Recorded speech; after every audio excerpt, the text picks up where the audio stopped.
On a night when the snow refused to stop falling, police officer Tom Harris pulled over to help what he thought was a stray dog. Instead, he found a clue to a crime his own department had buried. From that moment, his life, his daughter's safety, and his faith in justice were on the line. The dog, later named Ranger, would become both a target and a savior. Watch the full story to learn how one man, one child, and one dog took on the storm that haunted Silverton. Like, subscribe, and let's begin. The storm came down the pass like a freight train made of glass, grinding the world into shards of white. Detective Tom Harris kept the cruiser steady with both hands, eyes narrowing against the whirling snow that the headlights turned into a tunnel of needles. It was a December Thursday in Silverton, Montana, where winter had a way of tightening around the town until even voices dropped into whispers. The elementary school's flagpole clanged in the wind as he pulled to the curb. Children spilled out in puffy coats, boots thudding breath pluming like small steam engines. Lily ran straight for him, a red knit hat framing cheeks flushed with cold. 9 years old, all nerves and brightness, she yanked open the passenger door and climbed in, the scent of crayons and peppermint lip balm following her. "You're late," she said, but she was smiling because his lateness always meant the same thing. Someone else needed him first, and he had gone. "Traffic on the ridge," he answered, easing the cruiser back into the road. "And I didn't want to rush the day." She buckled herself in with a practiced click, feet swinging above the rubber floor mat. "We still making spaghetti?" "That's the plan," he said. He glanced at the rear view, taking in the forested slope where the pines bent like bowing men. The town lay small and stubborn below roofs already losing their edges under fresh snow. A country song murmured from the dash, faded by the heater's roar. He felt a brief peace. He rarely trusted the kind that arrives in the seam between a long shift and a quiet night. The quiet ended on the county road, just past the mill pond. It wasn't a sound first. It was motion, a dark weight rolling out of the white wall, then slamming down and vanishing. Tom braked. The cruiser skidded, corrected, kissed the shoulder. His arm had already gone out across Lily's chest, a habit born the day she came home from the hospital. "Stay put," he said gently. The wind hit like a slap when he opened the door. Snow stung his face. The cold carried a metal taste. The beam of his maglite cut through the storm to a shape collapsed in the lane halfway between the double yellow lines and the ditch where cattails wore coats of glass. It wasn't a person. The shape lifted its head, and 2 amber eyes met the light and did not flinch. A German shepherd, big but gaunt ribs lifting under a wet pelt the color of burned cedar. One foreleg dragged as it tried to rise. Tom crouched, placing the flashlight on the ice to keep his hands free. "Easy," he said, the tone he used for frightened men and stray dogs. The tone he'd used once in a smoky hallway to coax a toddler from under a bed. The shepherd's breath came fast, visible in bursts, its paw pads scraped raw. There was blood, not much, but enough to draw the eye a smear on the slush, another along the belly where fur had clumped into dark knots. Lily opened her door an inch, peering. "Dad, stay in the car." Tom slid his gloves off to spare the dog the shock of cold leather. He spoke low, steady, as he reached for the collar. It had seen better days, cracked brown hide, cinched one hole too tight. He felt the tag with his fingertips and turned it toward the light. Snow ticked on the metal like a handful of sand. The logo punched through him before his mind had time to translate it, a small embossed shield with a diagonal bar, the old canine insignia of the Silver County unit, the one that no longer existed. The one whose sign had been taken down after the inquiry and the hearings and the last funeral. For a second his breath vanished. Then it returned, as something heavier. Lily had gotten out, despite his warning coming as far as the front bumper, mittened hands clasped against her chest. He stood using his body as a windbreak for the dog. Back in the car, "Lil," he said, softer but firmer, and she obeyed, slipping into the warmth and biting her lip. Tom turned the tag again, searching for a name. No name, only the faded stamp and beneath it scratch marks he didn't understand at first, as if someone had tried to file off numbers and stopped in a hurry. The dog's ears tipped in the wind. It stared at him in a way that always feels like listening. Like dogs are the last to take our measure without judgment. "Okay, friend," he whispered. "Let's get you out of the road." He slid an arm under the chest and another under the haunches. The shepherd tensed, then settled a tremor running its length. It was heavier than it looked, the weight of something that had held on longer than it should have. He carried it to the cruiser's rear seat, laid it on the wool blanket he kept for winter wrecks, and eased the door shut. Lily had twisted around to watch, eyes wide the way they get when courage and worry meet. "Is he going to be okay?" "We're going to help him," Tom said, meaning every word while knowing he could not promise more. He slid behind the wheel, thumbed off the radio chatter, and aimed the car toward town.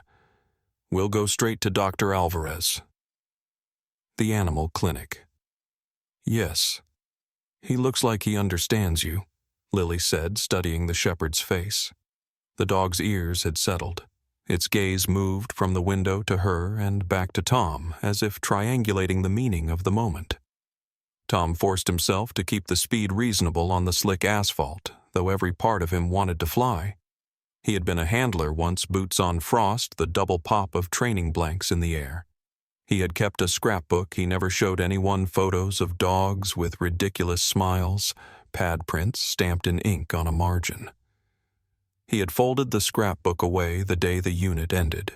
The day he reached a door too late, smoke rolling out like a live thing, his partner's voice on the radio cutting twice, then gone. The inquiry had said procedural failure. The newspapers had said departmental neglect. His own heart had said a crueler thing and said it every morning. The road curved along the river. The ice there was a sheet under drifting powder, the current dark and strong beneath. A freight horn moaned near the grain elevator. A porch light flicked on as they passed a farmhouse. The shepherd raised its head, a small sound in its throat, not quite a whine. Tom glanced in the mirror. The collar had a second strip thinner than the main band, stitched on by hand. He reached and felt for its edge at a stop sign, and the stitching came away between finger and thumb, revealing a sliver of thin metal tucked flat under the leather. Not jewelry, not a rabies tag, something like a file tab cut down the corners beveled. He held it up to the dash glow. There were numbers stamped there, but most were scored by scratches, random at first glance, until he recognized the rhythm of a man in a hurry trying to turn certainty into static. K917 ruined SCU, ruined A47. The old unit's designation was unmistakable. The last fragment, A47, rang in his head like a nail struck by a hammer. He had seen that string once on a whiteboard in a closed room during a briefing that preceded the worst hour of his career. Lily caught him looking too long at the metal and reached across the console to squeeze his sleeve. "Dad." He blinked, slid the sliver back under the collar so he wouldn't lose it, and put the cruiser in motion. "He belonged to somebody," she said softly. Not quite a question. "He belonged to us," Tom answered before he could soften it, and saw her eyes brighten at the word us. The clinic's porch light burned ahead, a square of amber against all that white. He pulled up and left the engine idling. The bell over the door chimed as they stepped inside with the dog in his arms. Ammonia and pine cleaner and sawdust, a heat that made their faces sting as it brought blood rushing back. An older woman at the counter looked up startled, then called for the vet in the back. Tom laid the shepherd on a towel. The dog turned its face toward Lily, who stood at the end of the table as if at a bedside, and she lifted her mittens one by one, revealing small hands that knew to be gentle. Tom kept his voice low with Dr. Alvarez when she came. No, he didn't know where the dog came from. Yes, he'd cover the cost. Yes, there was something about the collar he needed to understand. He would wait. He settled onto a bench with Lily listening to the clink of instruments and the calm, efficient words of care. On the wall, a bulletin board held photos of pets in holiday scarves, crooked and earnest. Snow ticked the window. The town breathed around them, the kind of breathing you only hear in winter when noise falls away, and what remains is the sound of heat in the vents, and a girl's whisper as she tells a herding animal that dinner will be spaghetti, and that spaghetti is worth staying for. Tom watched her, and for the first time in a long time thought maybe grace didn't always come like a verdict. Sometimes it arrived on 4 legs, limping out of a storm. When Dr. Alvarez glanced up and gave a small nod, stabilizing fluids, a cut that needed stitches, Tom let out a breath he hadn't realized he was counting. He would call this a beginning later, when the night told him what kind of road they were now on. For now, he sat with his daughter and a dog that wore the ghost of a life he had tried to bury, and he listened to the wind. The next morning in Silverton broke clear and painfully bright, the kind of light that made every flake of snow look like ground glass. The storm had passed, leaving a white hush over the town and a road salt crust along the curbs. Tom Harris stood by the kitchen window of his small house on Birch Lane, watching plows crawl through the intersection and thinking about the dog asleep in the garage. He had stayed up half the night checking on it between phone calls to the clinic and to his deputy. Dr. Alvarez had patched the animal a few stitches and fluids, said it would heal if it had warmth and rest. Lily had refused to sleep until Tom promised that Ranger she had chosen the name the moment they left the clinic would be safe here. Ranger because he looks like someone who guards people, she had said with sleepy certainty, and Tom, too tired to correct her, found the name fitting. Now as he poured coffee and heard her small steps on the stairs, he repeated it to himself like a test. Ranger. The syllables felt right, though he could not shake the quiet sense that the dog had owned that name long before they spoke it aloud. Lily appeared in her robe hair, a soft tangle holding the blanket she'd used to cover Ranger in the garage. He wagged his tail when I said good morning, she announced. Tom smiled and handed her a glass of orange juice. He probably likes your voice. You think he remembers things dogs remember what matters, he said, and realized how close that sounded to something a handler once told him years ago. After breakfast, they bundled up and went to the garage. The heater hummed faintly against the cold. Ranger lifted his head from the blanket pile, ears alert, amber eyes clear for the first time since they'd found him. A faint line of stitches marked his side, but he rose steadily, tail giving a slow, polite wag. Lily knelt, whispering his new name as if sealing a secret between them. Ranger, that's you now. The dog tilted his head, then gave a low bark. Not frightened, not warning, but acknowledgement. Tom felt a ripple of recognition travel through him, something buried and exact. Out of habit, he tested a word under his breath. Heel. Ranger moved to his left knee and sat perfectly aligned. Tom froze. He tried again. Stay. The dog remained still, muscles quiet, waiting. He looked at Lily, who was watching with round eyes. Did you train him?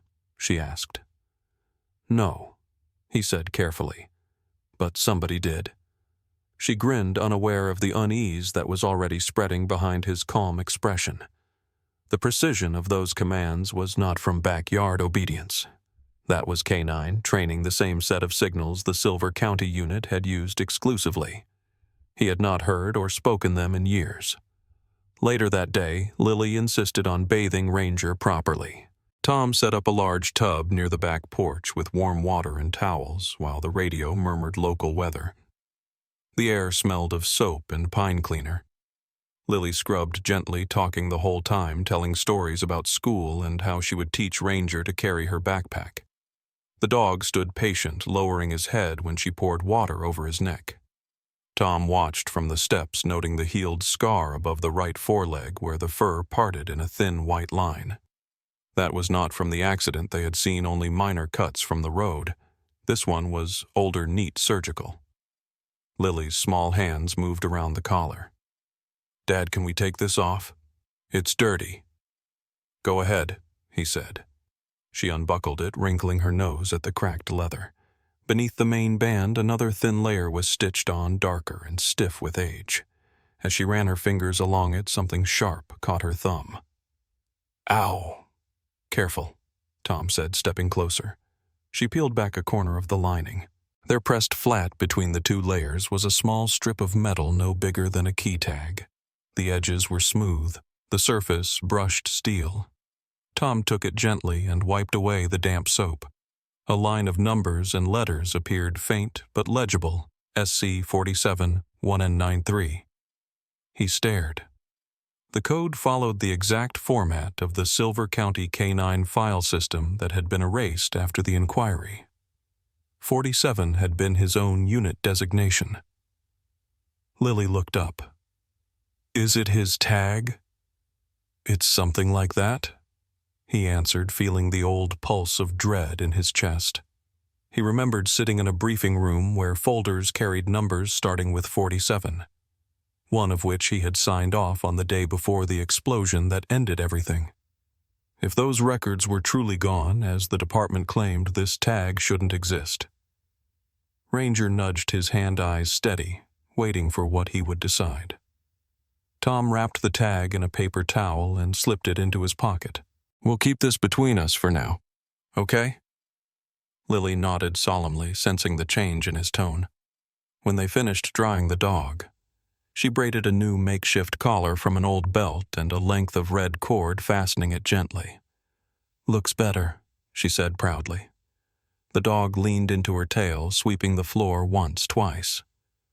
Tom couldn't help smiling.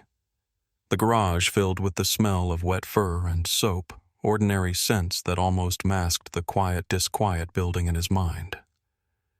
That afternoon he drove to the precinct under the pretense of dropping off reports. The front desk sergeant Marty Brooks offered him a cup of burned coffee and small talk about the storm cleanup. Tom steered the conversation carefully.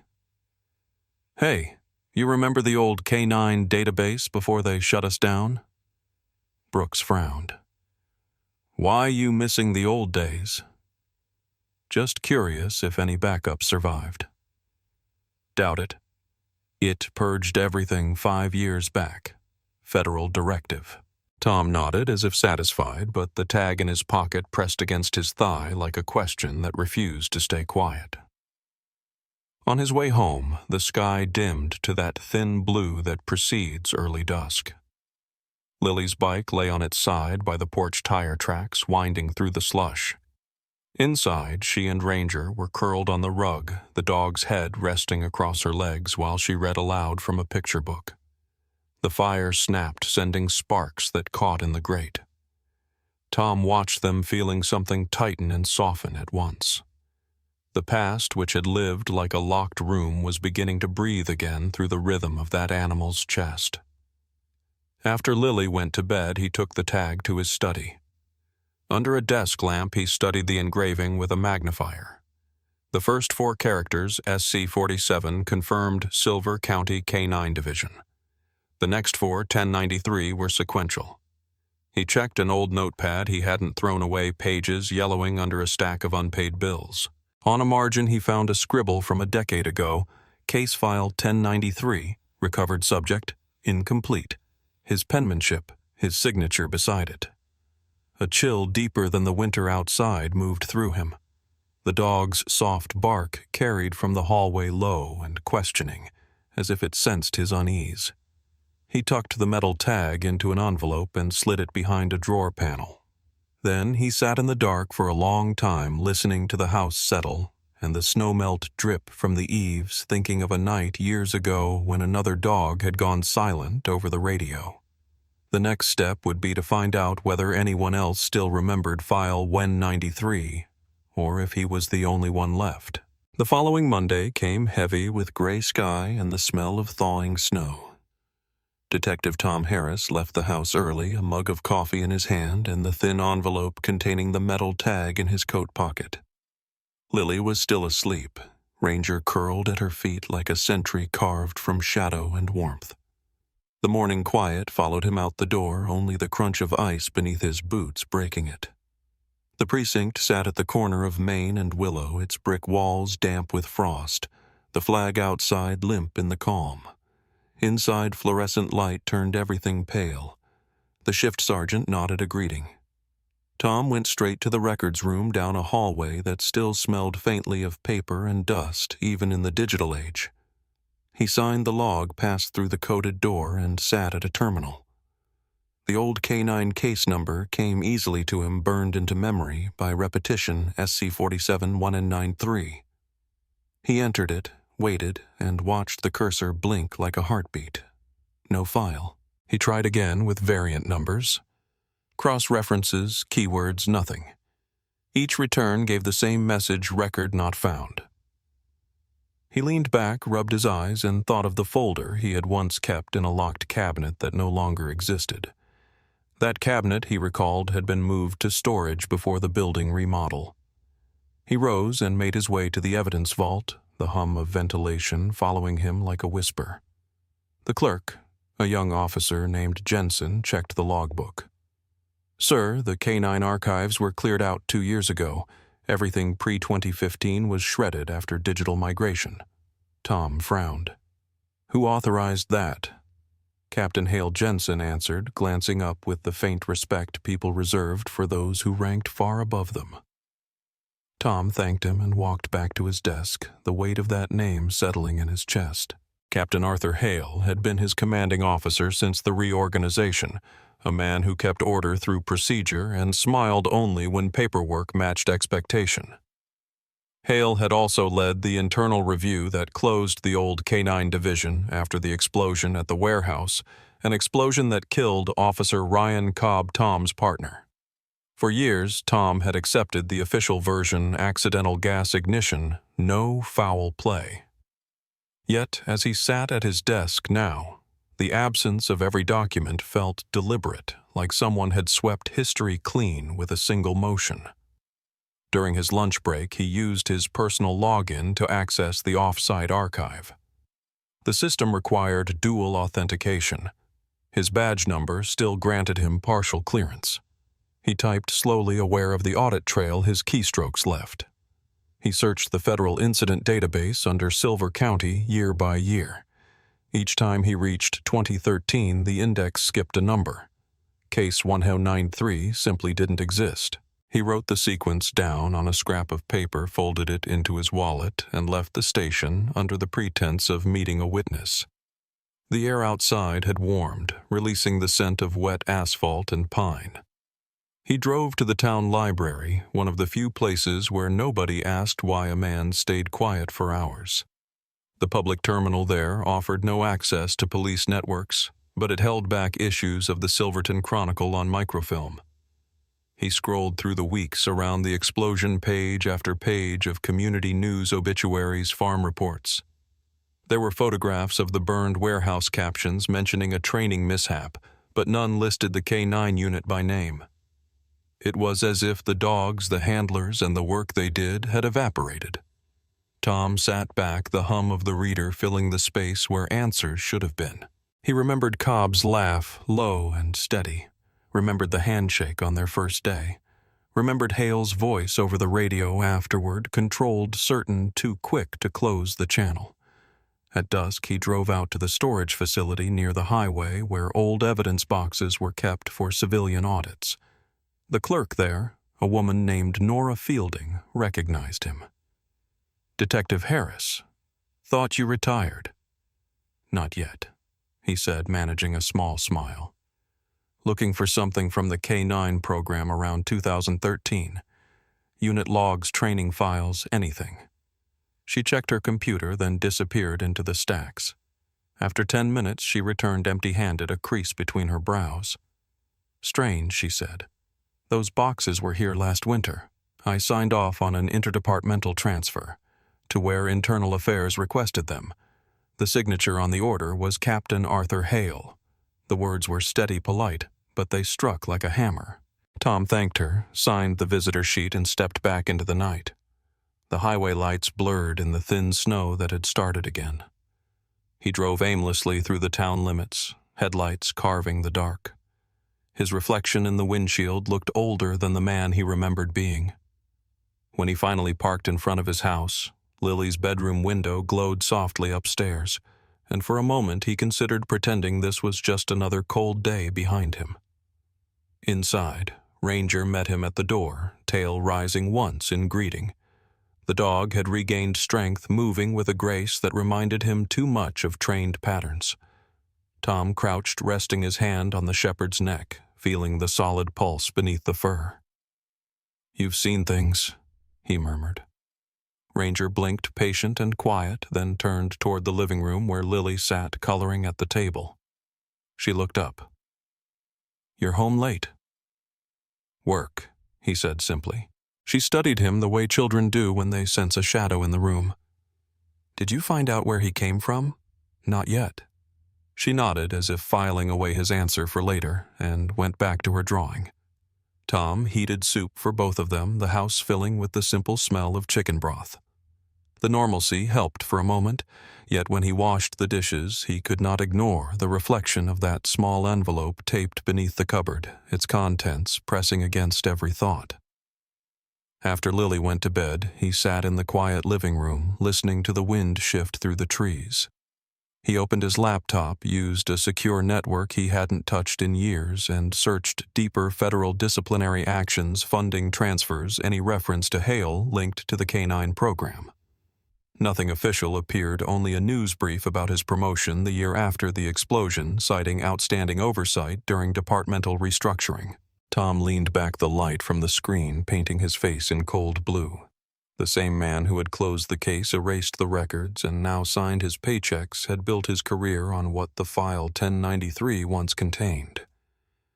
He closed the laptop, the hinge snapping softly in the stillness.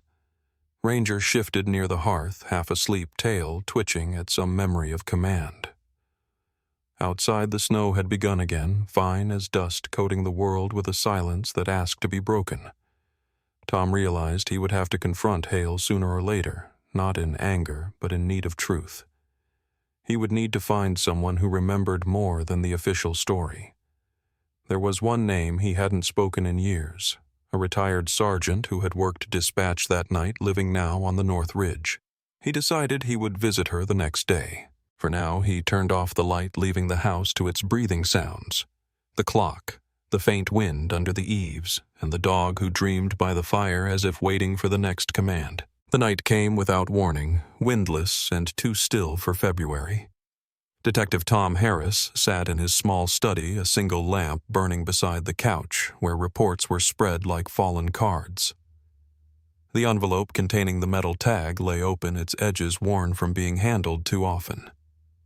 Upstairs, Lily's laughter drifted through the ceiling as she and Ranger played the sound, reminding him that for all his years in law enforcement, peace was something he could never quite define. He had planned to visit the retired sergeant on the ridge the next morning, hoping to learn what she remembered about Captain Hale and the K-9 file. For now, he was cataloging what little he knew, names, dates, fragments of erased numbers, when a sharp metallic rattle echoed from the kitchen. It was the sound of a latch moving where no one should have been. Tom froze, listening. The furnace clicked, paused. Then the sound came again, soft but deliberate. He rose quietly, slipping his sidearm from the drawer and checking the safety.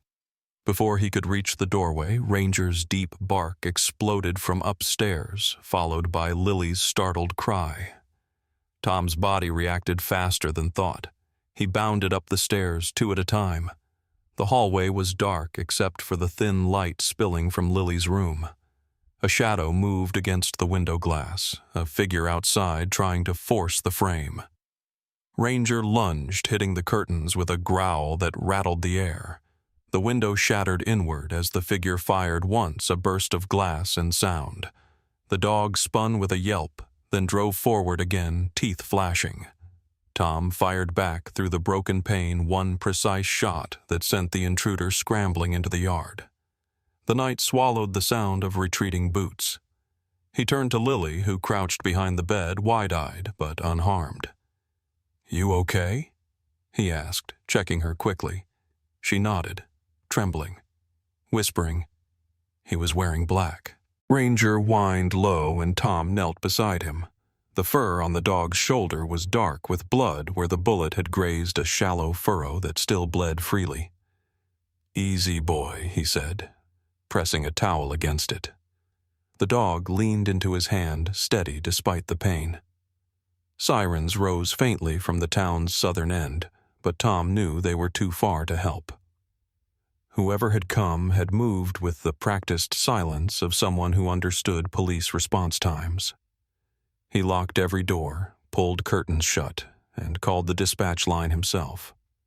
Within 15 minutes, Officer Jensen arrived with a flashlight and careful questions. Tom gave the short version, unknown suspect, single shot, fled on foot, and promised a full report by morning. When Jensen left, the house fell into uneasy quiet again. Lily refused to go back to her room, so Tom settled her on the couch, wrapping her in a blanket, while Ranger rested beside her. The dog's breathing steadied his eyes, half closed but alert. Tom examined the blood-stained towel and found the bullet lodged in the fabric. It was small caliber, polished oddly clean for something that had passed through glass. Under the lamp's glow, a marking shimmered near the base, an engraved triangle enclosing the numbers 47. Tom felt his pulse slow, his stomach tighten. The same identifier had appeared on the damaged tag they had found under Ranger's collar, D47, the code for his old unit. Whoever had broken into his home wasn't random. They were sending a message. He placed the bullet carefully into a specimen bag and sealed it. The next morning, he drove it to the forensic lab, 2 towns over, one he trusted more than the county facility now run under Hale's authority. The technician, an older man named Vincent Clark, greeted him with the quiet respect reserved for veterans of too many cases.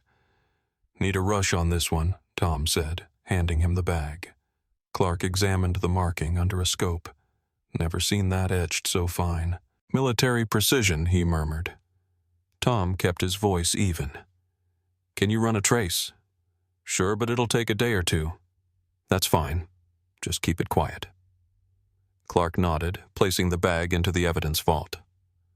Tom returned to Silverton, the drive long and pale under a sun that never broke the clouds. He stopped for coffee he barely tasted, thoughts turning over like stones in a river. Hale's name hovered at the edge of every possibility.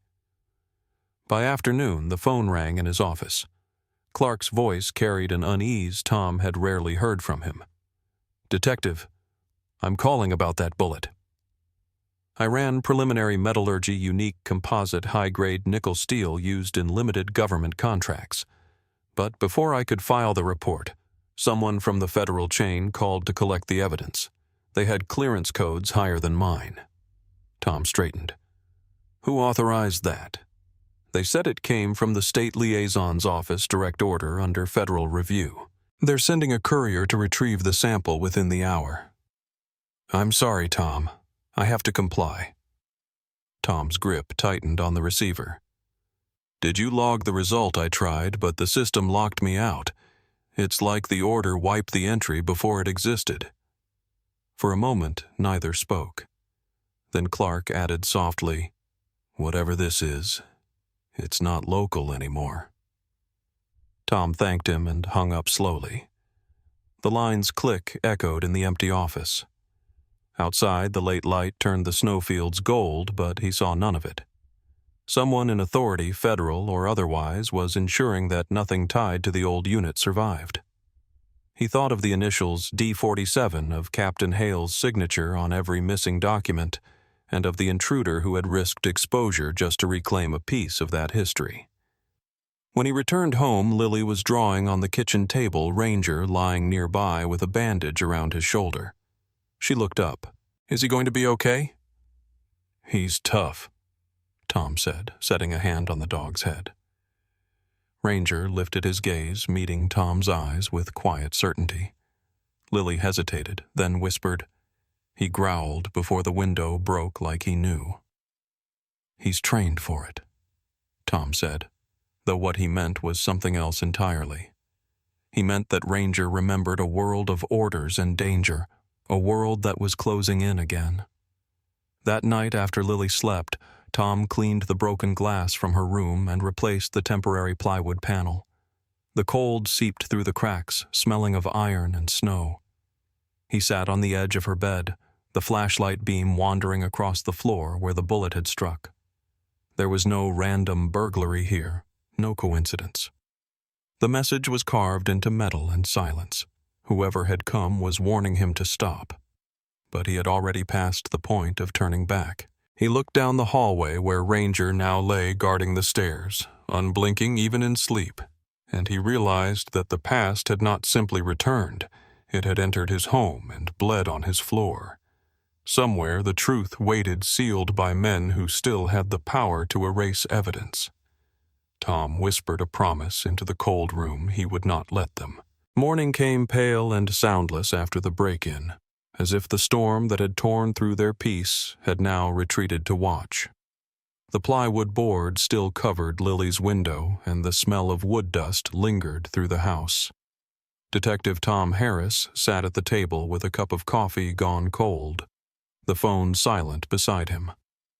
He had spent half the night replaying the image of the intruder, the glint of the gun, and the mark on the bullet. Lily came down the stairs wrapped in her robe, her hair tangled, her small hand brushing Ranger's head as she passed. The dog's shoulder was bandaged, his eyes alert but calm, moving from her to Tom, as if to confirm that the world was still in order. "Dad," Lily asked quietly, "why did someone want to hurt us?" Tom hesitated. "They didn't want to hurt us," he said. "They wanted something they thought we had." She frowned, processing his words, then nodded. "Like Ranger." Maybe he said, and it was the closest thing to truth he could give her. After breakfast, Tom stepped out to the garage to check the car, leaving Lily to finish her homework at the table. Ranger followed her when she went upstairs to her room. The house was quiet. Sunlight filtered through the frost-streaked glass, and Lily hummed under her breath while gathering her crayons. As she bent to pick up a dropped pencil, her eye caught a glint from the collar that hung on the chair. The old leather had been cleaned, the cracked surface darker where it had absorbed the oil Tom used to preserve it. Something in the stitching caught her attention, a small, nearly invisible metal seam inside the buckle. She pressed it, and a tiny compartment slid open, revealing a silver object no larger than a paperclip, flat, rectangular, and faintly scratched. A USB drive. Lily turned it over in her fingers, curiosity overcoming hesitation. She looked toward the door, half expecting her father to appear, then carried it quietly to her desk where the old family laptop sat charging. She inserted the drive, the computer chiming softly. A single file appeared labeled with numbers that meant nothing to her SC-47's audio SA093. She double-clicked. At first there was only static, like wind rushing through a tunnel. Then a voice came through, male, strained, and unmistakably afraid. "This is Officer Ryan Cobb, Silver County K-9 Unit," the voice said, broken by bursts of noise. "We're under fire at the warehouse, coordinates Delta 47. Repeat, ambush in progress. Hale, if you're hearing this, we were set up. Repeat, we were." The recording cut sharply replaced by the sound of distant barking, then a hiss that raised the hair on Lily's arms. Another voice followed, smoother, colder, and measured. "Contain the site. No survivors," it said. There was a pause. Then the same voice continued, harder now. "Erase everything. Every record. Every tag. And the dog, make sure the dog is gone." Lily froze. She didn't recognize the voice, but the authority in it made her stomach tighten. She pressed pause, her heart pounding, and whispered, "Dad." But he was still in the garage, engine running, unaware that the voice of his dead partner was speaking again through the walls of their home. She replayed the last seconds, listening to the words over and over, then ejected the drive and slipped it into her pocket. When Tom came back inside, wiping his hands on a rag, she looked at him differently, half relief, half fear. "You okay?" he asked. She nodded quickly, hiding her trembling hands under the table. "Just cold. You should put on a sweater," he said, kissing her head. The rest of the day passed in uneasy quiet. Tom called the regional office again about the bullet sample, only to be told there was no record of any submission under his name. The denial was so absolute it felt rehearsed. That night, as he sat by the fire with his notes, Lily brought the USB from her pocket and placed it gently on the table. "Dad," she said, "I found this inside Ranger's collar." He stared at it, disbelief and recognition colliding. "Where, exactly?" "In a little compartment near the buckle," she said. "It played something." "You listened to it?" She nodded. It sounded like someone asking for help. He said his name was Officer Cobb. Tom went still. He inserted the drive into his laptop, opened the file, and played it. The sound filled the room again, Cobb's voice fading in and out, the shouts, the barking. Tom's face hardened as the static gave way to the second voice. He didn't need to guess who it was. Captain Hale's calm command flowed through the speakers like ice, erase everything. Every tag. And the dog. Tom stopped the recording, his jaw tightening. Ranger lifted his head at the sudden silence, his eyes fixed on him. Lily watched, frightened but trying to understand. "That's him, isn't it?" she asked softly. "The man who works with you?" Tom nodded slowly. "Yes. That's Captain Hale." The weight of the confirmation pressed on him until even breathing felt deliberate. He remembered Hale standing at the memorial service, hand on his shoulder, voice steady as he promised that Ryan Cobb's death was a tragic accident. Every word now felt like an act of betrayal replayed in slow motion. He copied the file to his hard drive and made a second backup on a blank disk. "You can't tell anyone about this," he said, turning to Lily. "Not school, not your friends, not even Dr. Alvarez if you see her." "Do you understand?" "I understand," she whispered. "Is he going to hurt us?" "No," Tom said, forcing conviction into his voice. "Not as long as I know what he's hiding." He placed the USB back inside its compartment on the collar, snapping it shut. The dog nuzzled his hand as if sensing the tension that filled the air. Outside, the wind picked up, rattling the gutters. The moonlight through the window painted the table in pale silver. Tom poured himself a glass of water he didn't drink, staring into it as the implications unfolded like slow lightning. Hale's involvement meant the cover-up was not departmental. It was sanctioned at a higher level. The erasure of records, the confiscation of the bullet, the intruder, all threads of the same design. Lily leaned against Ranger, whispering to him that everything would be all right, but the words trembled like paper in the wind. Tom shut down the laptop, drew the curtains, and sat beside the fire until it burned low, thinking not only of what had been hidden, but of why the dog had been left alive at all. Somewhere Hale had wanted this loose end finished, yet Ranger had survived and returned to him carrying the one piece of truth no one had expected to resurface. He looked at his daughter asleep against the shepherd's flank, and knew the next step would not be a report or a complaint. It would be a reckoning. The morning after Tom Harris listened to the recording, the sky over Silverton was the color of ash. A light snow fell without wind, soft but endless, like the town itself was trying to bury the sound of what he had heard. He left Lily at home with Ranger and drove to the precinct, the USB hidden in the lining of his coat. The building looked the same as always, orderly, clean, harmless, but every echo of his boots in the hallway sounded like a warning. Captain Hale's office door was half open, the blinds drawn. Tom stepped inside without knocking. Hale looked up from a file and gave a measured smile. "You wanted to see me?" "Harris." Tom placed a sealed envelope on the desk. "I found something from the old K9 unit." "A recording." Hale's expression did not change, but his fingers tightened slightly around his pen. "Where did you find it?" "In a dog collar.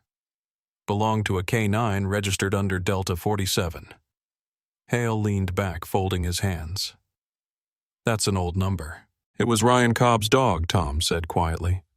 "The same one we were told didn't survive the explosion." The silence stretched. Then Hale spoke evenly.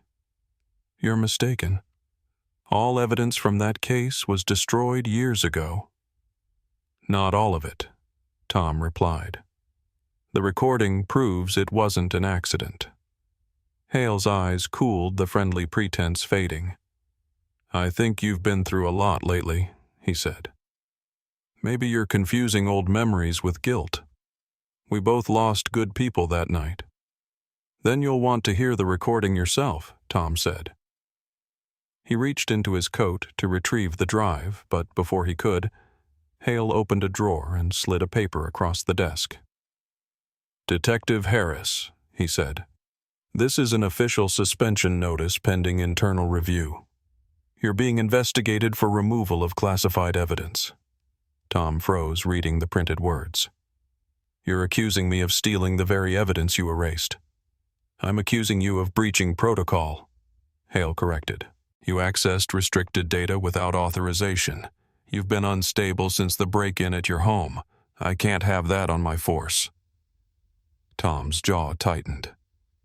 You filed the report yourself, didn't you? Everything has to follow procedure, Hale said calmly. Turn in your badge and weapon. The weight of his service pistol in its holster suddenly felt foreign, as if it belonged to another man.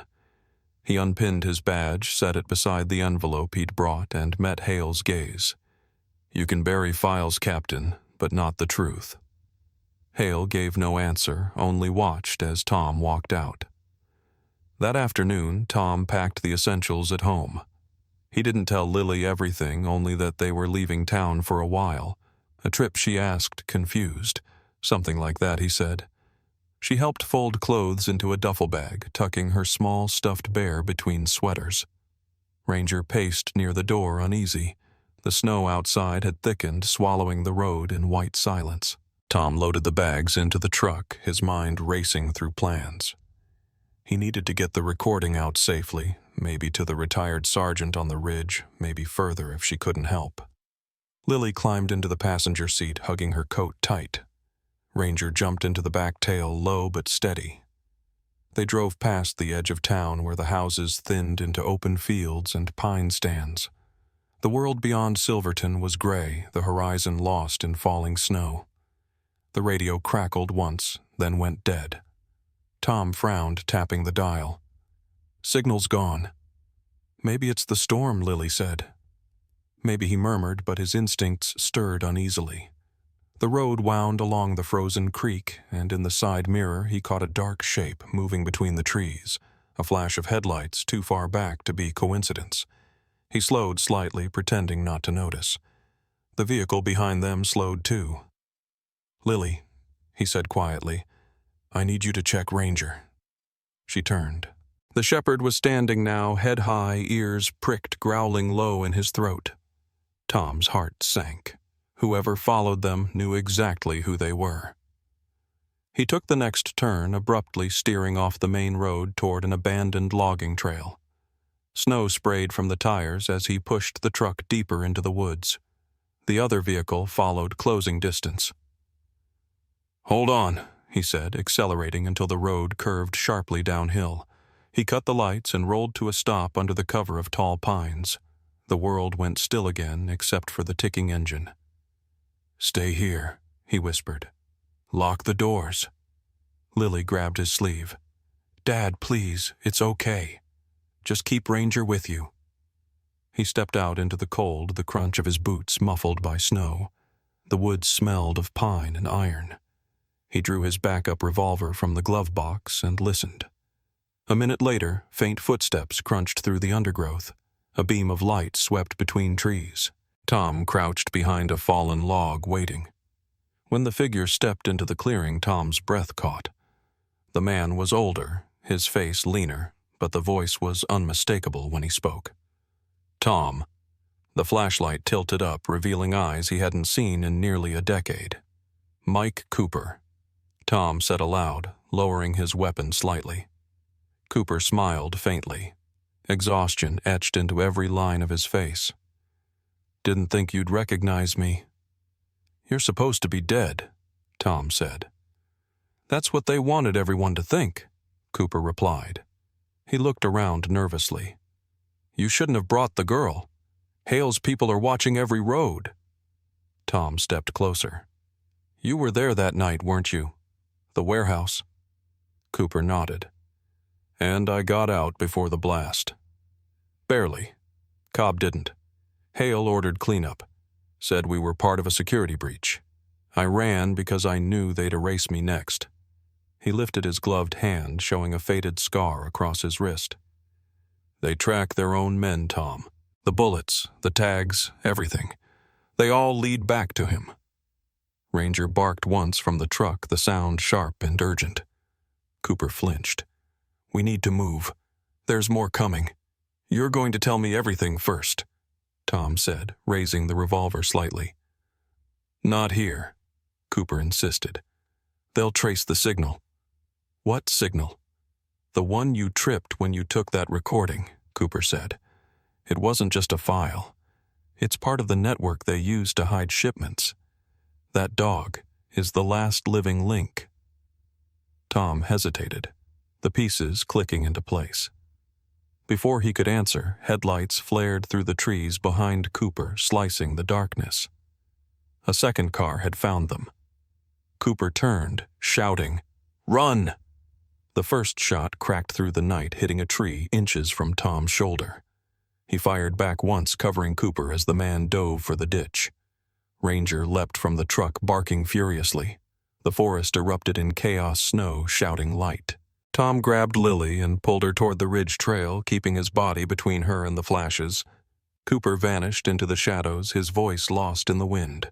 When the noise finally faded, the clearing was empty except for the churned snow and a single tire track heading west. Tom stood still, breath sharp in the cold. Dad. Lily whispered. Who was that? An old friend? He said quietly. And maybe the only one left who knows the truth. He looked back toward the empty road. Somewhere out there, Cooper was running again, hunted by the same people who wanted them silenced. Tom knew he couldn't stay in Silverton any longer. The next step would be to find Cooper before Hale's men did, and to learn what exactly shipments meant before the storm closed in again. The next night brought no rest. Tom Harris drove west beyond the town limits, headlights cutting through a steady drizzle that turned the snow to gray slush. Lily slept in the back seat under a blanket, Ranger's head resting beside her like a guardian carved from silence. Tom's thoughts circled the same path again and again. Captain Hale's order, the erased files, the recording, and now Mike Cooper, the man who had returned from the dead with warnings half-spoken. The road wound through the foothills toward an abandoned ranger station Cooper had mentioned before vanishing into the woods. At dawn, Tom parked behind the collapsed fence and waited. He didn't have to wait long. A shadow detached from the tree line and limped toward the truck, hands raised. You came, Cooper said. His face looked older now in the thin light lines, deeper eyes hollow. You were being followed, Tom replied. I lost them south of the ridge, Cooper said, climbing into the passenger seat. We don't have much time. Tom glanced at Lily, still asleep. She stays out of this. She's safer with you than anywhere else, Cooper said, nodding toward Ranger. They want the dog more than they want you. Why, Tom asked, starting the engine to keep the heat running. Cooper looked out the window, his breath fogging the glass. Because that dog isn't just a survivor, he's a carrier. Tom frowned. Carrier of what data, Cooper said. Encrypted biometric storage. Hale sold access to a private defense contractor 3 years after the explosion. They wanted a way to move information undetected: military tests, drug prototypes, experimental tracking software. They embedded microchips in trained K9 units using their neural signals as part of the encryption pattern. The dogs became living drives. Ranger was one of them, the only one still active. Tom felt a chill deeper than the cold air. And you knew about this? I helped build the system, Cooper admitted. We thought it was just for field data, harmless. But when we found out the files included human testing records, Cobb tried to expose it. That's why they killed him. Tom stared at the windshield rain streaking down like ink. You're saying Hale's been selling classified data using dogs as couriers? Selling, trading, burying whatever kept him funded, Cooper said. After the explosion, he erased everyone who could connect him to the program. I ran before they could finish the job. But now they know Ranger's chip is still intact. That's why they came to your house. Tom rubbed his temples, the pieces locking into place with grim precision. If I turn this over to the State Bureau, they'll just bury it again. Not if you bring them proof, Cooper said. Ranger's chip is the proof. The encryption pattern can be decoded. It's stored in his neural ID. You need a vet to extract it safely. Dr. Alvarez. Tom murmured. She helped patch him after the accident. She's clean. Cooper nodded. Then you get her. You get the data, and you take it to someone who can't be bought. And you? Tom asked. Cooper gave a tired smile. I'll give my statement once we're somewhere safe. By late afternoon, they reached an old service motel near the highway. Tom rented 2 adjoining rooms under an alias, drew the curtains tight, and called Dr. Alvarez from a prepaid phone. She agreed to meet at her clinic the next evening, cautious but willing. Lily watched cartoons quietly while Ranger dozed near the heater. Cooper sat at the table sketching a map of the storage facility where he said Hale kept backups of the K9 project. He'll come after you first, Cooper said without looking up. You embarrassed him in his own office. Men like Hale don't forgive that. Tom folded his arms. He's already taken everything else. Then he'll come for what's left. Cooper set down the pen. Listen, Tom. You and I, we were both part of it.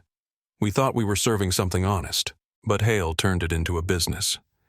If we want to stop him, we can't just run. We have to expose him. The knock on the door came just after midnight, soft, rhythmic, too deliberate to be random. Tom motioned for silence. Ranger's ears lifted, his body tense. He drew his revolver and moved to the door, peering through the peephole. Nothing. The hall was empty. When he turned back, the back window shattered. A shot thundered glass, spraying across the room. Lily screamed. Tom grabbed her and pulled her behind the bed as Cooper dove for cover. Stay down, Tom shouted. Ranger lunged toward the window, barking a blur of muscle and sound. Another shot rang out, splintering the frame. Tom fired once in return, aiming low.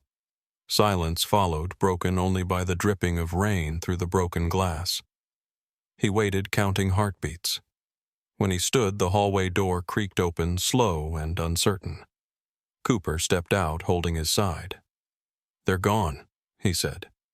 Just one shooter. Missed his mark. Blood soaked through his jacket. You're hit, Tom said, catching him as he stumbled. It's nothing, Cooper muttered, but his knees buckled. They laid him on the bed. The wound was clean but deep-centered high on his chest.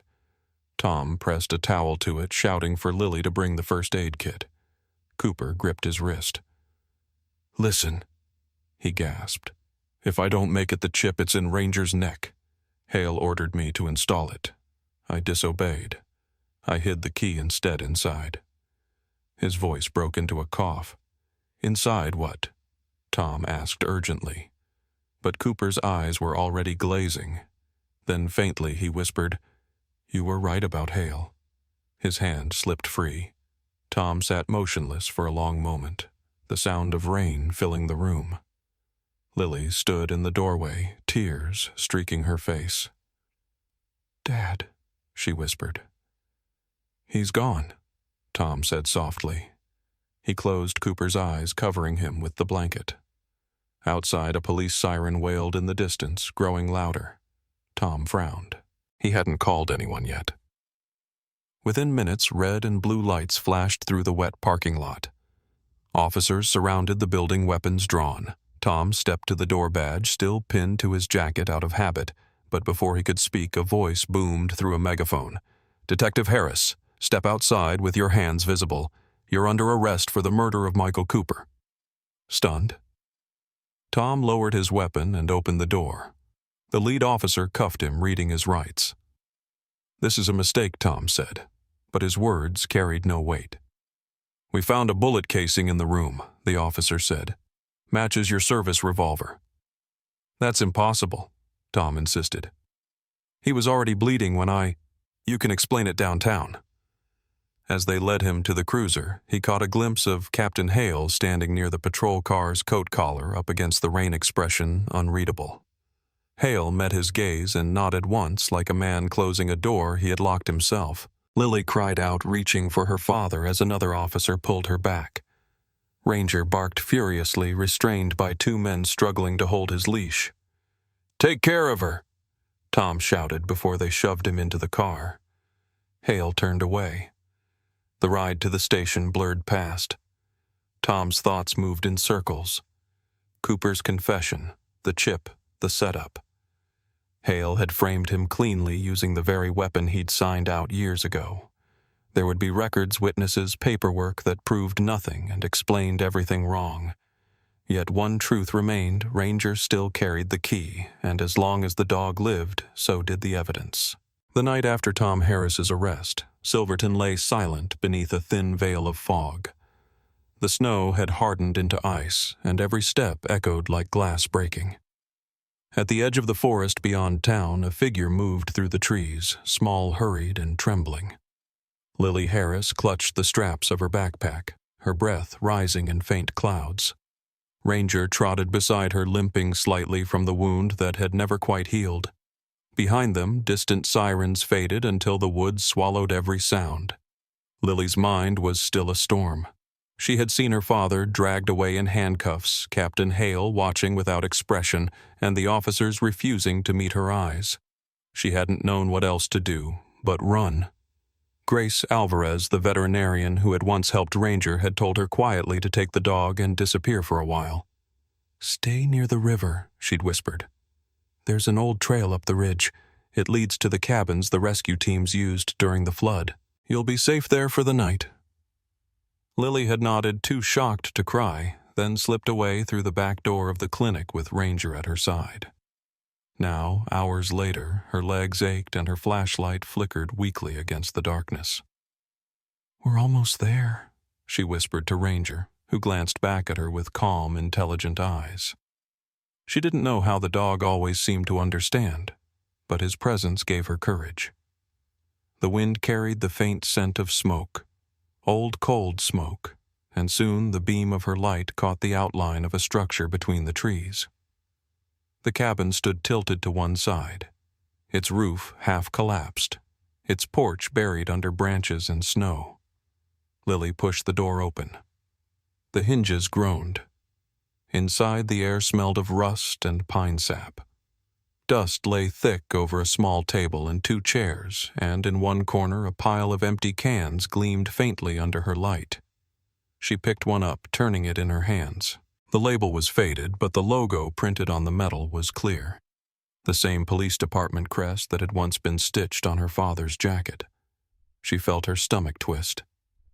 "Ranger," she whispered. Someone from the department was here. The dog sniffed the floor tail low, moving in slow circles. Lily crouched beside him, tracing the faint marks on the wood boot prints, long since filled with dust but still visible. Whoever had stayed here had been living rough, eating canned rations, keeping low. She found an old blanket, a broken radio, and a lantern without fuel. It looked like someone had left in a hurry. Outside, the wind picked up and branches scraped the roof. Lily gathered what she could, a few cans of food still sealed, a box of matches, and a small notebook missing half its pages. She opened it carefully. Most of the writing had faded, but one line remained legible. "They know about the chip. Don't trust Hale." Her hands trembled. She looked at Ranger, who was pawing at a spot near the corner of the cabin. "What is it, boy?" she asked. Ranger scratched harder, his claws scraping against something solid beneath the packed dirt. Lily knelt beside him, pushing away the soil until the edge of a metal box appeared old, rectangular, and covered in rust. It took both hands to pry it loose. The hinges protested as she opened it. Inside were two objects, a small memory card sealed in plastic and a photograph curled with age. She lifted the picture carefully. It showed 5 men in uniform standing in front of a training field, each with a K-9 at their side. Her father was there, younger, smiling. Ryan Cobb stood next to him, and behind them in the center of the group stood Captain Hale, his expression calm, his hand resting on Cobb's shoulder. Lily stared at the photo, her heart pounding. She turned it over. On the back, in handwriting she recognized from her father's old case files, were the words, "Team Delta 47 last day before the explosion." She looked back at the memory card, hesitating. If it held what she thought it did, it might be the proof her father needed. But she had no computer, no way to read it. Ranger nudged her hand, whining softly. "We'll keep it safe," she said, tucking the items into her backpack. "Dad will know what to do." She sat on the cabin floor, wrapping herself in the old blanket, and let Ranger rest his head on her lap. For a while she watched the snow fall through the broken window. The woods outside glowed faintly under the moonlight, quiet and still. She thought about what Cooper had told her father about the chip inside Ranger, about Hale selling secrets. She thought about the way Hale had looked at her when her father was taken away, and she understood something new. Hale wasn't afraid of Tom being free. He was afraid of what Tom's family might uncover next. Later that night, Lily woke to the sound of Ranger growling. His ears were sharp, his body rigid. She sat up, clutching the flashlight. The wind had died and the forest was too quiet. She turned off the light, listening. Footsteps slow, careful, crunching the frost outside. She held her breath. Ranger moved to the door muscles, tense. A shadow passed the window, then faded. Whoever it was didn't knock, didn't speak, just lingered until even the air seemed to hold still. Then, as suddenly as it had come, the sound drifted away into the trees.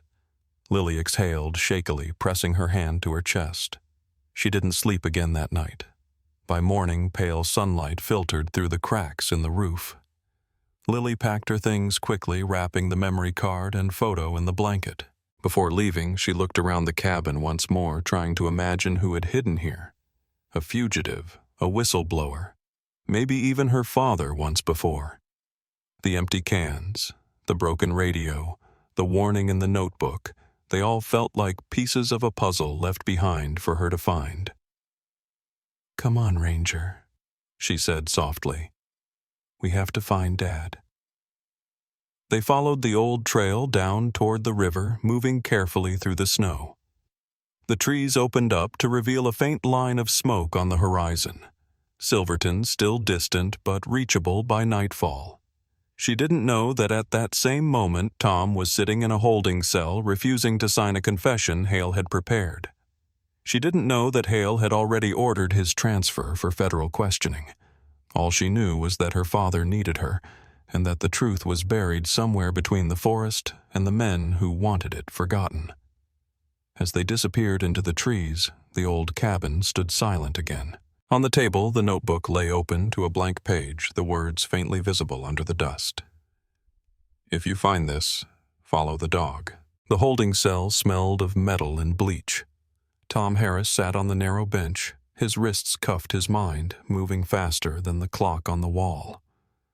It had been 2 days since his arrest, and he had said almost nothing. Every time Captain Hale visited pretending concern, Tom gave the same answer, "I want a lawyer." But tonight, something had changed. The guard on duty was new, a young man who didn't know Tom personally but had heard of him.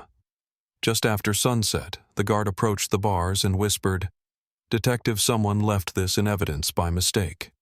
He slipped a small object through the slot, a flash drive sealed in plastic.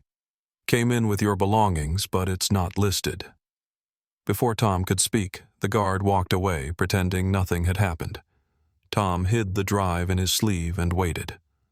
At midnight, the lights dimmed and the station fell into that strange quiet that only came when no one was watching. Tom had spent enough years behind that desk to know how to get past the security gate. When the guard stepped out for coffee, Tom used a bent paper clip to pop the lock, slid the door open and slipped into the corridor. The cameras along the hall blinked red on standby. Someone was helping him, though he didn't know who. He made his way to the comms room where the police radio system connected to all frequencies across the state. Inside, the monitors glowed with faint blue light. Tom inserted the flash drive into the terminal. The screen flickered, then filled with files, encrypted logs, payment transfers, and images marked with the same serial number he had seen on Ranger's collar, D47. At the bottom was a video file dated 2 years ago showing Hale meeting with 2 men in military uniforms, handing them a sealed case. The audio was clear. "You'll get the rest once the shipments move. The dogs are disposable." Tom stared at the screen, anger steady and cold. He opened the police broadcast channel and adjusted the frequency so that every active unit, every town station, and every emergency responder across 3 counties would hear him. He pressed the button. "This is Detective Tom Harris," he said. His voice was calm, but the weight behind it was unshakable. "What you're about to hear is not rumor. It's evidence of corruption within Silverton Police Department, specifically under Captain Richard Hale." He uploaded the video, then the documents. The files transmitted through the open channel, flooding the system with data. Across the county, radios hissed to life. Officers heard Hale's voice, the deals, the orders to erase men like Cobb and Cooper. News outlets began picking up the frequency. Within minutes, messages from neighboring stations lit up the monitors. Who authorized this broadcast? Copying data, now confirming voice match with Hale. Tom leaned back in the chair, exhaustion washing through him. It was done. Whatever happened next, the truth was no longer buried. But he wasn't free yet. He had to reach Lily. He left the comms room, moving through the back hall toward the garage. Just before he reached the exit, a familiar voice stopped him. Going somewhere. Detective Hale stood by the door, coat collar turned up, gun drawn. His eyes were calm, his tone quiet. "You always were a stubborn man." Tom raised his hand slightly. "You can't stop it, Hale. The files are already out." Hale smiled faintly. "Maybe. But information doesn't matter if the witnesses disappear." He gestured toward the door. "Step outside." They walked through the dim lot toward Hale's car. The storm clouds overhead glowed faintly with city light. "Where's my daughter?" Tom asked. Hale's silence was answer enough. Tom's pulse quickened. He took 1 step forward. "If you hurt her, I don't hurt children," Hale interrupted.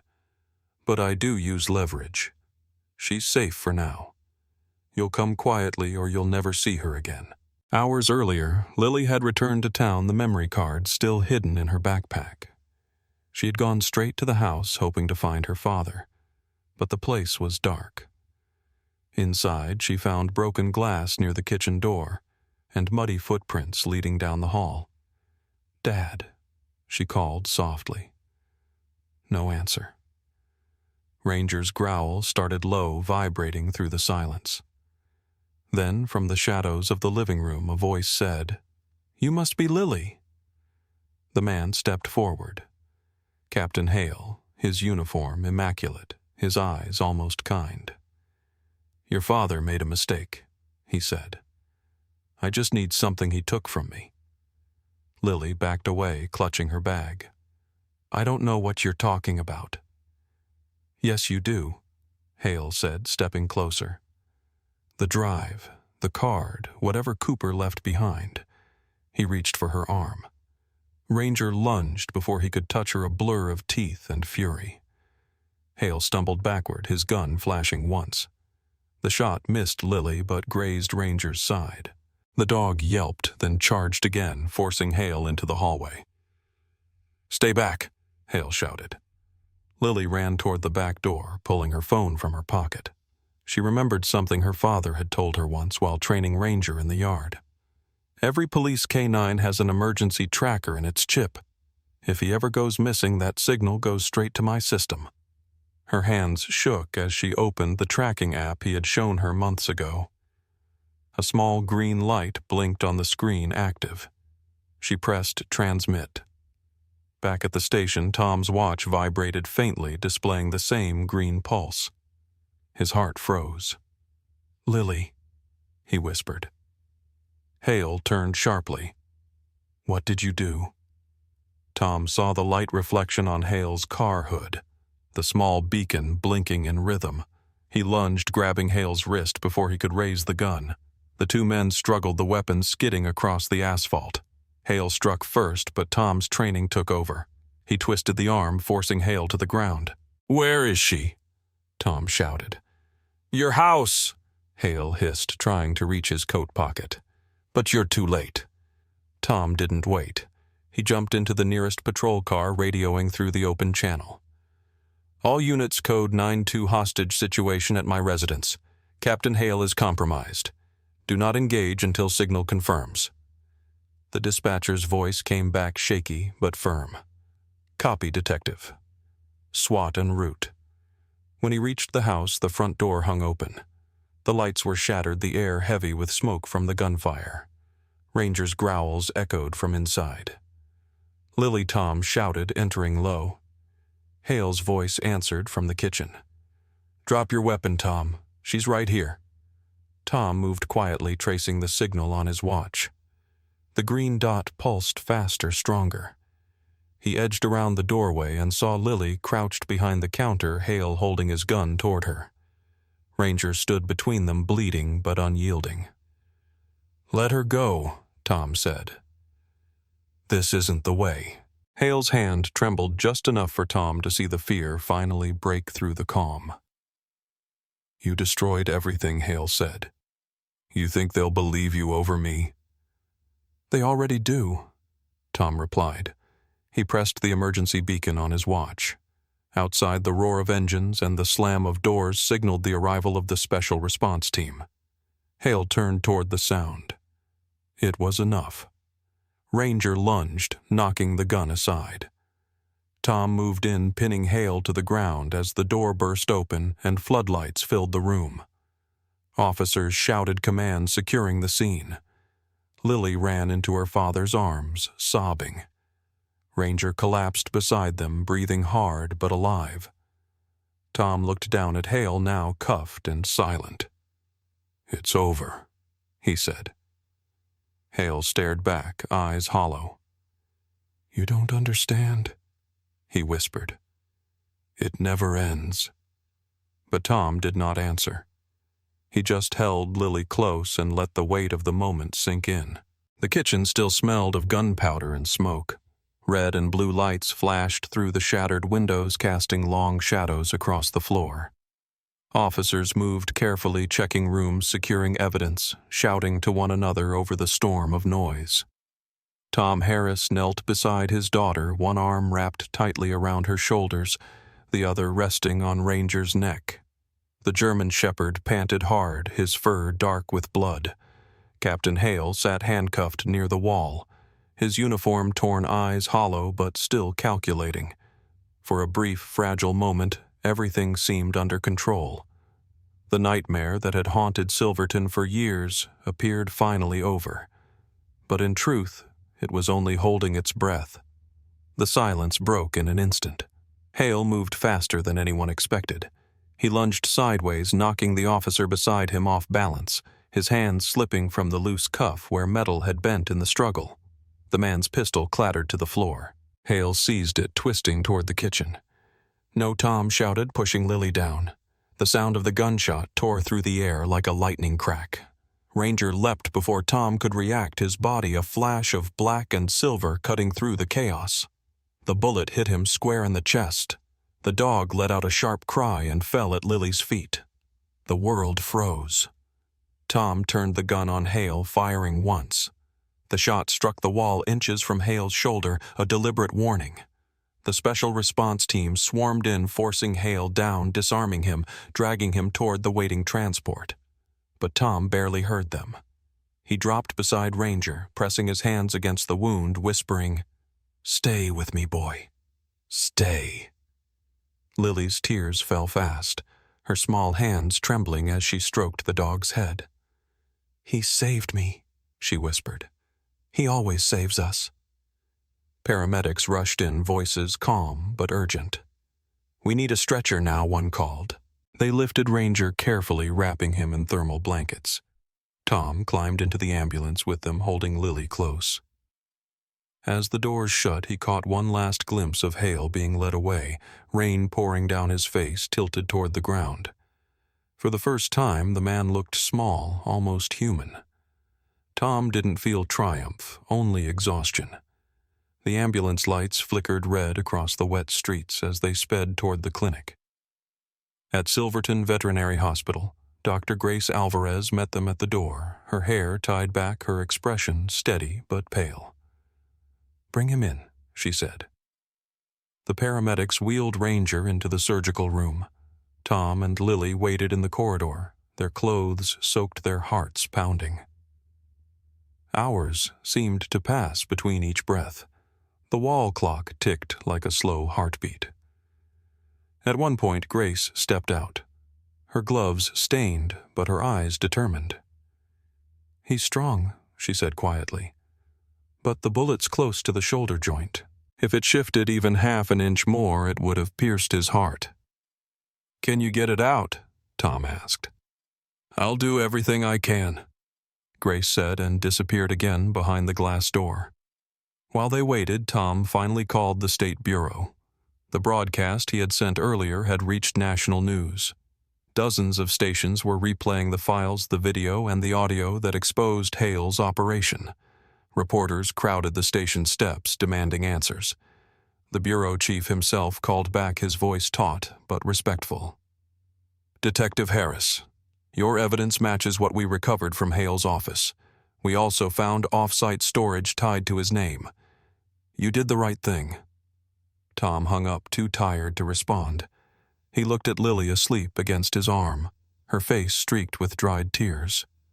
Ranger had taken the bullet meant for her. There was no justice higher than that. By dawn, the storm had passed. The clouds over Silverton broke apart, letting the first light spill over the mountains. Grace stepped out of the surgery room, her shoulders sagging with relief. "He made it," she said simply. Tom stood slowly, almost not believing it. "He's alive. He's weak, but—" "Yes," Grace replied. "He'll need rest and time, but he's still fighting." She smiled faintly. "He's tougher than any of us." Tom walked into the room. Ranger lay on a clean blanket, bandaged and breathing shallowly, but when Tom spoke his name, one ear lifted. The dog's eyes opened just enough to see him. "Good boy," Tom whispered, kneeling beside him. "You did it. You saved her." Lily stood beside him, her small hand resting gently on Ranger's paw. "He'll be okay, Daddy?" she asked softly. Tom nodded. "He will now." A week later, the investigation closed. The Bureau's report confirmed everything. Hale's network had been selling encrypted data through modified K9 units, laundering profits through a private contractor. The microchip retrieved from Ranger's shoulder contained not only the key to the encryption system, but also video evidence linking Hale to the deaths of multiple officers. Public outrage swept across the state. Hale faced charges that would keep him behind bars for life. Silverton's police department was placed under federal supervision. When Tom's name was cleared, the mayor offered him reinstatement with full honors. He accepted the commendation quietly but declined the badge. "It's time for someone else to carry it," he said. "I've seen enough storms." Months passed. Spring arrived, gentle and green. The snow melted from the hills, revealing soft grass and clear streams. On the outskirts of Silverton, the old barn that had once served as a K9 training site was rebuilt. Its wooden sign read Silverton K9 Rescue Center. Inside, Tom and Lily worked side by side with Grace, caring for injured dogs and retired service animals.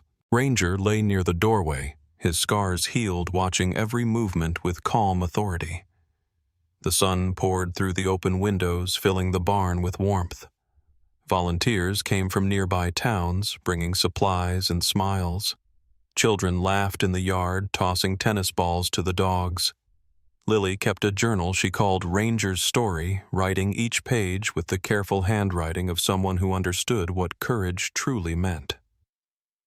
One afternoon, as the light turned golden, Tom stood outside the barn watching Lily and Ranger play near the fence.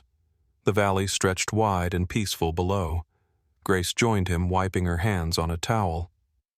"He's back to himself," she said, nodding toward the dog. "Better than ever." "He always was," Tom replied. Grace looked at him, her smile gentle. "You could have gone back to the force, you know. Maybe he said, 'But this is where we belong.'" She nodded, understanding. For a long moment they stood in silence, listening to the distant bark of dogs and the laughter of children. The air smelled of cedar and sunlight. As evening fell, Tom walked toward the barn and whistled. Ranger trotted over, tail wagging, Lily running behind him. Tom crouched to scratch behind his ear. "You did your duty, partner," he said softly. "Now you get to rest." The dog pressed his head against Tom's chest, closing his eyes. Lily leaned against her father's arm, her voice small and full of peace. "He saved us, Daddy." Tom nodded, looking at the horizon where the last light of day touched the mountains. "He saved all of us. Thank you for watching this story to the end.